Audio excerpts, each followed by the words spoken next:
Ready, Phantom? Ready, Keg. Let's go! Oh, hey, it's time for the TBBAP show. Everybody watch, come on, let's go. TBBAP! Hello and welcome to this week's episode of TBBAP. Two best brothers bitch about ponies. That's what it is. So we just watched Princess Spike. Princess Spike. What is this, episode 10?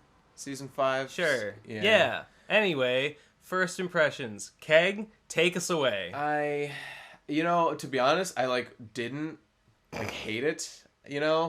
I just thought it was, it was okay. It was okay. Yeah. Okay. It's a decent Spike episode. It was pretty predictable. Yeah. Didn't blow my mind or anything. Yeah. But at least it wasn't fucking stupid. Yeah. So in my mind, it's better than last episode. What was the last episode again?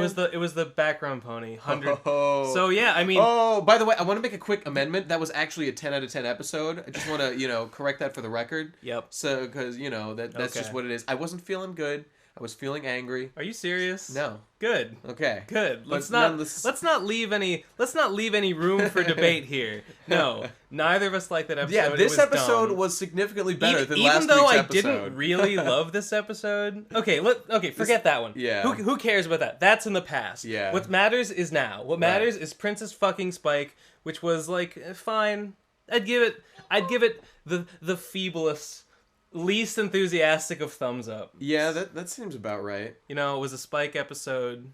Who cares? I mean, they could make a good Spike episode. Yeah, they could. And they kind of did with Equestria Games, but there were just so many other things wrong with it. I've said it before, and I'll say it again. Dragon Quest was almost a good Spike episode. Is it the one with the phoenixes? Yes. Yeah. The one where it was good up until it was good with the promise of finding out about dragon culture. Yeah. But then you just meet those obnoxious teenage dragons, and it was a real other disappointment. Cultures, yeah. I really thought they put a lot of work into all the background ponies from other places. Yes, the designs of those characters is by far my favorite thing in this episode. Absolutely, I was gonna say that too. Yeah. That was the best part of this episode. Also, and it was pretty cool. I liked a lot of them. How come there was no delegation from the Dragon Kingdom? I guess because the dragons are savages and everybody hates them. Yeah, the dragons don't even. Man, fucking racist. What a bunch of assholes. I'm sure the Griffins aren't exactly all nice dudes. I'm sure the ponies offered their hoof in friendship, and the dragons probably bit it off like a bunch of fucking bosses. That's probably true. What if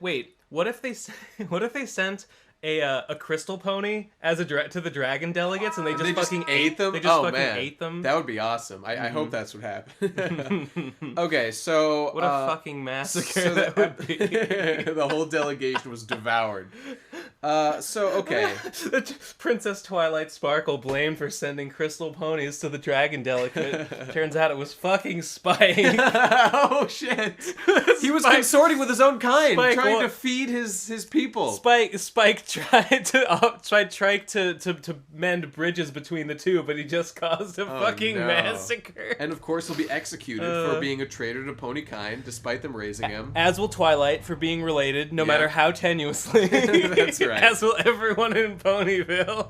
Okay, so there was, the episode was okay. But so, the basic premise is, Twilight's busy, Spike's gonna handle her shit. Was really solid. It was fine, yeah. Wasn't super interesting. Yeah. But it got right off the ground. It didn't fuck around. It did not fuck around. It didn't Twilight has to sleep.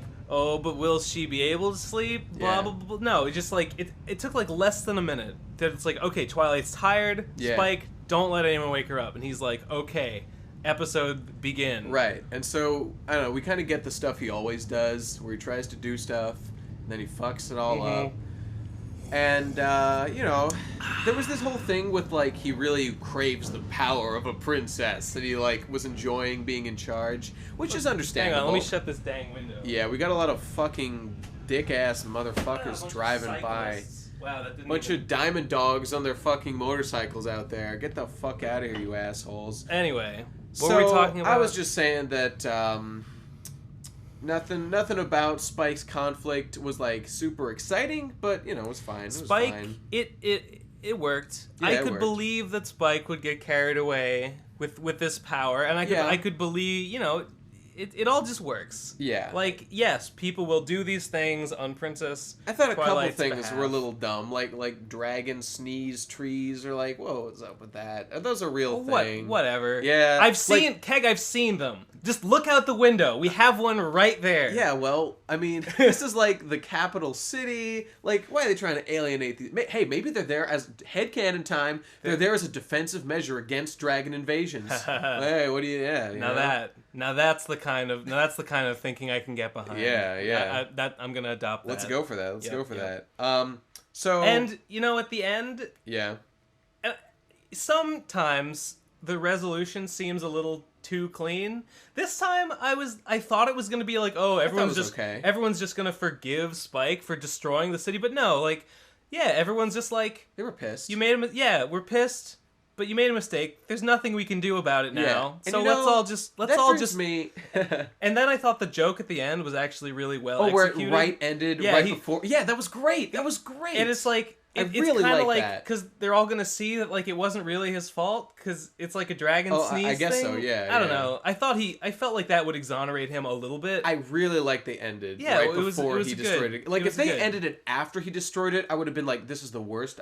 We've already been over this. It was better. But because they ended it was there, better that they cut really before. worked. It really worked. I liked it a lot. But something in there reminded me of this. I had one. It wasn't really a problem. It was just like, Cadence is the worst fucking person in the world, and I'll tell you why. What are you talking about? It's because she sees Spike, the baby dragon, like handling Twilight shit, and she's like, Spike, are you sure you should be doing this? And he's like, no, I got it. Don't worry. And she's like, you know what? Okay. Yeah. Okay. I don't believe you at all, but I'm still gonna let you do it. Like, she's like, are you sure you're not causing massive problems for everyone? And he's like, no. She is inside her head, I know he's fucking this up. Yeah. But do I just really don't care. that I just much? don't care.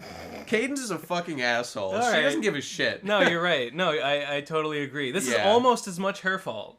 Honestly, it's way more. Almost how can you as hold much her a baby fault. dragon responsible? Yeah, fuck her. Like, it is all Cadence's fault. Yeah, now I'm getting mad. Yeah, right? I was mad at her the whole time. Yeah, you're right. Fucking asshole. Terrible. It's a baby dragon, for fuck's sake, people. Also a known traitor.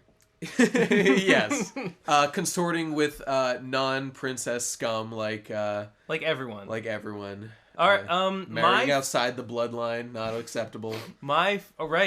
He's got designs. He's got designs on Rarity. Yeah. All right. So my favorite thing was Scootaloo's parents confirmed. Oh, is that so? Yeah. I missed that. Early on, when they're looking, he's looking out at the town, I think. But that breaks my orphanage headcanon. Well, it's broken, because you totally see a mime that looks just like Scootaloo.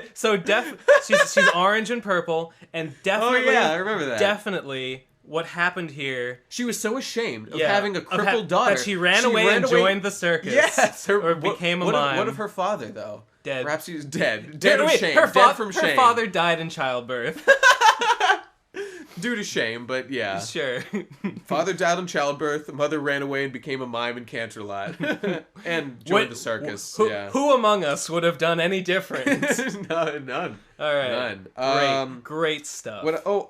So I just want to reiterate, like, the real stars of this episode were all the really cool background point designs. Yes. Specifically that purple one. Oh, the nerdy girl. The one that looked like Steven Magnet. Who's the dragon, the sea serpent. Oh yeah. She was like purple and had like an orange mane. The nerdy girl was like that. Yeah. Well, I don't remember her color, but I do remember liking her. I thought she was blue, but whatever. She was cool. There was that really wispy Pegasus dude. Yeah, with like the raining cloud. Who was in? Yeah. He was actually in like a couple episodes ago. Someone made a joke. Yeah, really? they made a joke where it's like, oh, what's over here? Oh, it's Clear Skies. Oh, but Clear Skies is over here. Wait, he was in that big montage. Yeah. He's the one that they cut to. So really? we saw him. He was like Cloudy Skies or Stormy Skies or whatever it was. Yeah. Oh, that's cool. So we saw him before. Yeah.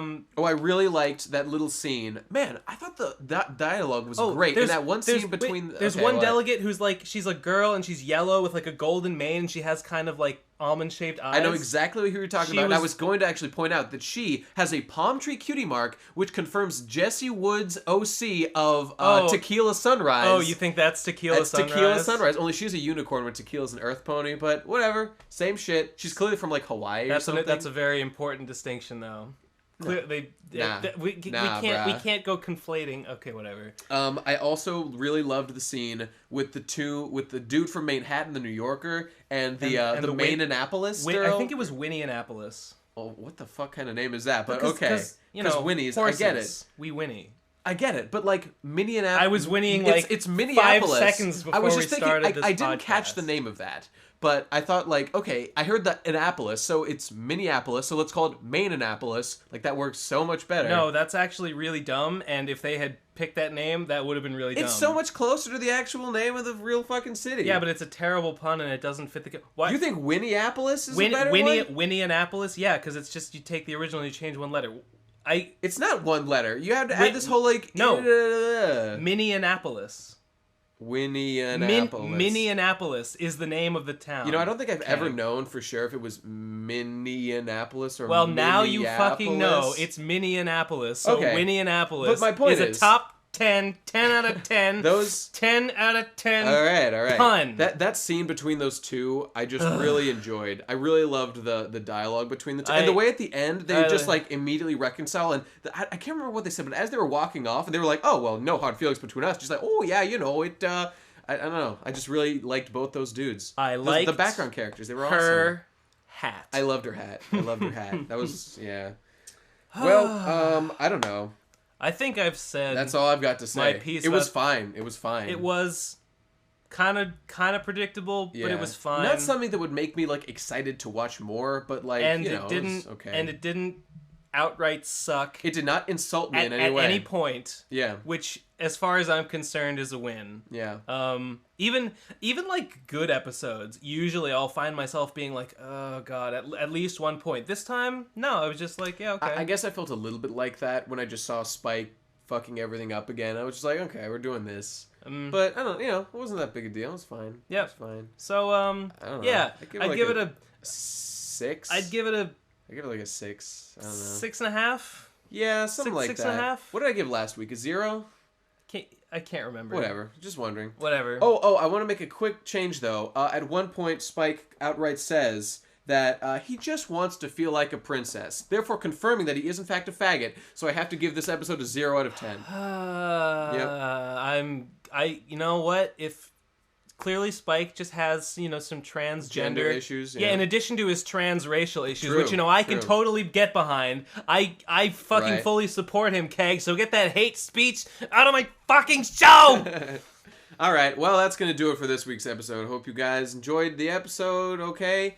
And we'll see you. Phantom is, like, seething with rage right now over here. Oh, you have... You've woken the dragon now. I was just going to say you've woke the dragon, actually. All right, goodbye, guys. See you later. I love you.